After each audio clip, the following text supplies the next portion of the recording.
হাজারো ভক্তর হৃদয়ে যিনি সুর তুলতেন সেই কলম্বিয়ান জনপ্রিয় পপ তারকা ইয়সন জিমেনেজ আর নেই।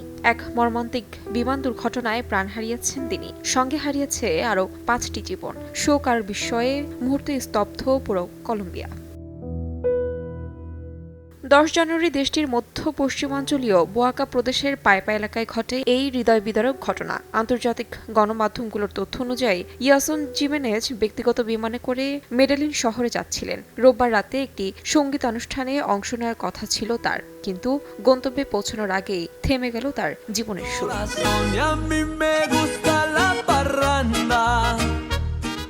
প্রত্যক্ষদর্শীরা জানান, পাইপা শহরে উড্ডয়নের কিছুক্ষণ পরই বিমানের নিয়ন্ত্রণ হারিয়ে যায়। রানওয়ের শেষ প্রান্তে গিয়ে সেটি বিধ্বস্ত হয় এবং সঙ্গে সঙ্গে আগুন লেগে যায়। সামাজিক যোগাযোগ মাধ্যমে ছড়িয়ে পড়া ভিডিওটিতে দেখা গেছে দুর্ঘটনার ঠিক আগে বিমানটি রানওয়েতে ধীর গতিতে চলছিল, যেন কোনো অশুভ সংকেত নিয়ে এগোচ্ছিল শেষ যাত্রার দিকে। দুর্ঘটনার প্রকৃত কারণ জানতে বিমান ও পরিবহন অধিদপ্তর ইতোমধ্যেই তদন্ত শুরু করেছে, আর তাতে কারিগরি ত্রুটির শঙ্কা করা হচ্ছে। পপ তারকার আকস্মিক এই মৃত্যুতে ভক্ত সহকর্মী সহ ছবি অঙ্কনে নেমে এসেছে গভীর শোকের ছায়া। তাহমিনা তন্নি, সময় সংবাদ।